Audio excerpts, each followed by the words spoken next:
Hallo zusammen und herzlich willkommen zurück bei The British Pint.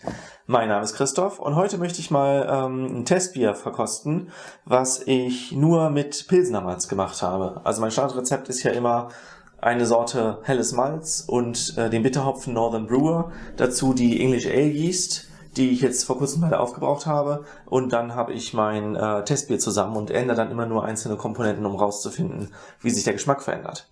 Ich habe hier ein klein bisschen Rest von einem Überlebenden von meinem allerersten Testbier, was ich gemacht habe. Das ist jetzt 10 Monate alt. Das war mit Pale Ale Malz gemacht. Und dann habe ich hier die Variante mit Pilsner Malz. Und bei der dritten Flasche habe ich zu dem Pilsner Malz Zucker hinzugefügt, dass das 1% mehr Alkohol enthält als die anderen. Ich wollte unbedingt mal herausfinden, ob rein der Alkoholgehalt wirklich den Geschmack so sehr verändert, weil ich das vor kurzem irgendwo gelesen hatte. Und ich wollte nicht, dass das Ganze, mehr Malz, erzeugt natürlich mehr Malzgeschmack. Und ich möchte auch quantifizieren, ob das ein deutlicher Unterschied ist oder nur ein ganz kleiner. Ne? Also wenn man sagt, das ist ein hochalkoholisches Getränk, aber da ist halt nur helles Malz drin, dann schmeckt das natürlich trotzdem nicht so intensiv wie etwas, was leicht ist, wie so ein englisches Bier und wo sehr viel Karamellmalz drin wäre. Als Beispiel.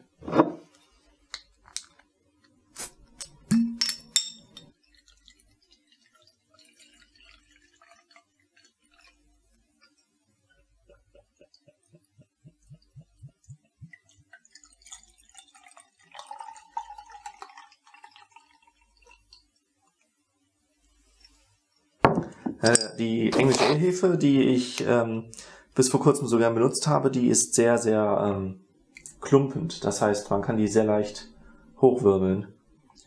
Ja, komm. Wenn man beim Eingießen nicht aufpasst.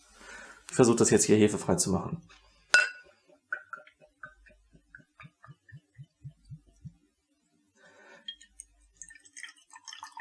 Der Schaum ist bei den 3 Bieren nicht besonders.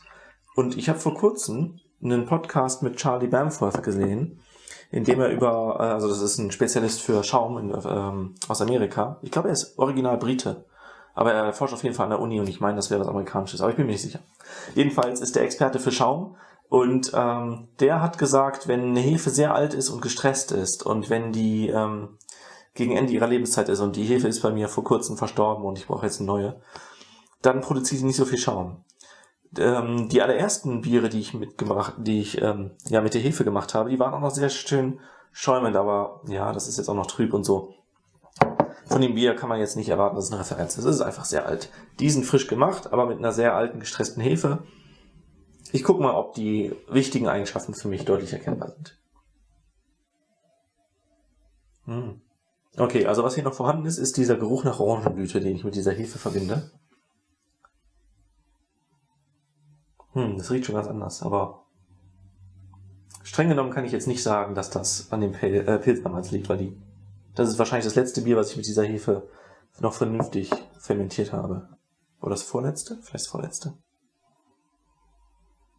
Hier ist der Geruch gleich. Also reproduzierbar immerhin, ne? Ja.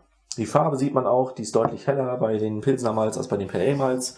Das hier ist leicht trübe, das hat gestern beim ersten Öffnen, ich wollte sicherstellen, dass da nicht so viel Kohlensäure drin ist, hat es heftig übergeschäumt, ist alles aufgewirbelt.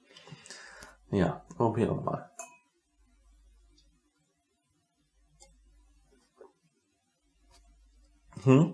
Tatsächlich, das Bier ist jetzt noch so, wie ich es kenne.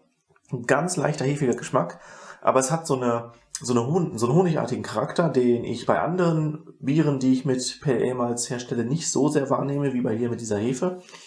Die Hefe habe ich jetzt insgesamt 1 Jahr benutzt ungefähr, aber auch nicht oft deswegen. Und es hat keinen extra bitteren Nachgeschmack, das ist alles super. Der Malzgeschmack ist einfach, also es gibt diesen Geruch nach Orange und es gibt dazu diesen Malzgeschmack nach Honig. Der macht das Ganze sehr süß und fruchtig, ohne dass dann Aromahopfen drin wäre. Das finde ich immer noch sehr interessant. Schauen wir mal, was das Pilsner Malz macht.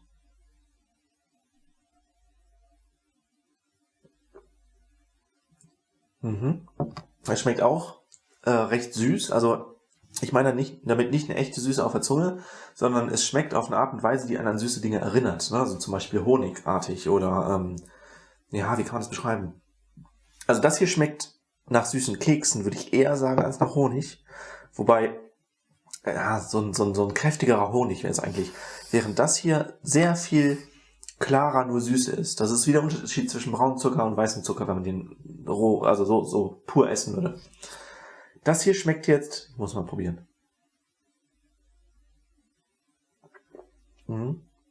Das ist halt so eine ganz helle Honignote und dann verschwindet die sofort. Das ist sehr, sehr kurzlebig. Da habe ich hier an den Pale Ale Malz deutlich mehr von. Und das Pilsner Malz schmeckt auch so, wie ich für mich immer meine, wie deutsche Biere so typisch schmecken, wenn dann Malzgeschmack intensiver ist. Also ein kommerziell erhältliches Pilz schmeckt ja sehr neutral und da kann man mit etwas Glück so einen leichten Malzgeschmack erahnen. Vernünftige Biere, zum Beispiel von der Craft-Brauerei oder von auch aus dem Biomarkt von kleineren Brauereien oder sowas, die schmecken normalerweise, auch wenn sie mit Pilsner Malz gemacht sind, deutlich intensiver und angenehmer, aber sie schmecken eben nach Pilsner Malz und das ist so eine, ja, ich will jetzt nicht sagen Butterartigkeit, weil das wäre ja Diacetyl und die wurden da warm nachgegärt, also das kann nicht vorkommen. Aber es ist so eine Cremigkeit im Geschmack, so etwas, was ich halt mit einer Öligkeit verbinde, ohne dass das Mundgefühl gemeint ist. Einfach der Geschmack ist so hell, süß und gleichzeitig so ein, ja, vielleicht sowas Sahniges. Süß-sahnig. Honig-Sahne-Mischung. Während das hier ja so Honig, Waldhonig, Heidehonig, sowas intensiv Honigartiges ist. Nicht so rein. So, jetzt vergleiche ich das Ganze mal mit dem Bier mit mehr Alkohol.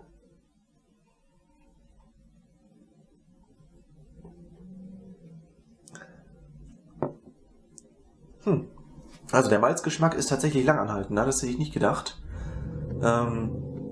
Ich habe, wie viel war das? 20 Gramm, glaube ich, 20 Gramm pro Liter. Ja, genau, das wären 2% und dann fermentiert. Es ist nicht genau 1%, es ist ungefähr, weil 1,8% Zucker werden zu 1% Alkohol. Aber ihr wisst ja, was ich meine. Es ist auf jeden Fall mehr Alkohol drin und es schmeckt deutlich länger, dieser Malzgeschmack, der hält sich. Und man schmeckt bei dem Bier auch, dass es so eine leichte Hopfenwürzige hat. Also ich habe das Gefühl, dass die Komponenten vom Hopfen, die hier nicht mehr vorhanden sind, weil sie vielleicht ausgetrieben wurden während der Gärung, hier noch länger vorhanden sind. Hopfenöle lösen sich ja besser in Alkohol als in Wasser. Also die meisten sind hydrophob. Deswegen wäre das schon ein interessanter Hinweis.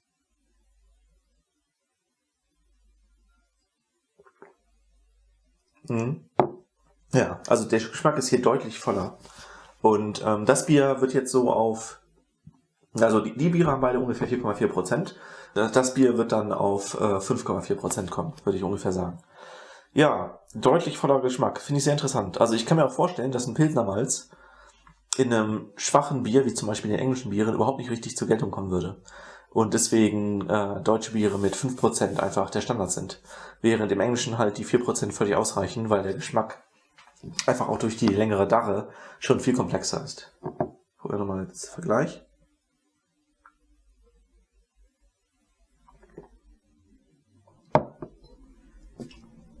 Also der Geschmack hier ist genauso anhaltend wie hier. Hier merke ich am Ende leider die Hefe durch, im Vergleich zu diesen hellen und klaren Bieren halt viel deutlicher. Das ist ja leicht trüber.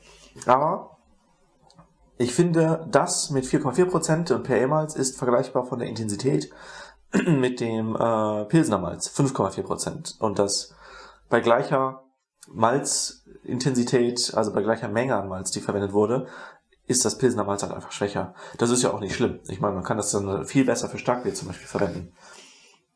Und Böcke schmecken nicht so überwältigend, wenn man Pilsner Malz benutzt, als wenn Pale Malz benutzt würde. Ich benutze ja immer nur Pale Ale Malz, aber ich habe ganz am Anfang bei Besserbrauer auch einen Bock in einem Besserbrauer Paket, das ist bestimmt mit Pilsner Malz gewesen, gemacht. Der war auch ziemlich lecker. Aber muss ich darauf achten, wenn ich mal einen Bock mit Pale Ale Malz mache, zum Beispiel der Weizenbock, der noch fermentiert, kann ich dann was zu sagen. Ja, ich hoffe, ihr könnt mit diesen Vergleichen was anfangen. Für mich ist das echt hilfreich, weil ich halt erstmal den Vergleich zwischen den beiden Hauptmalzsorten, die ja auch fundamental drin sind in der Idee von einem deutschen Bier und einem britischen Bier, oder noch der Vergleich zwischen den Alkoholgehalten, habe ich praktisch 2 Fliegen mit einer Klappe geschlagen. Also wenn ihr das auch interessant fandet, lasst es mich wissen, schreibt es in die Kommentare. Ansonsten würde ich sagen, sehen wir uns beim nächsten Mal, wenn wieder Brautag ist, und ich wünsche euch noch einen schönen Tag. Bis dann.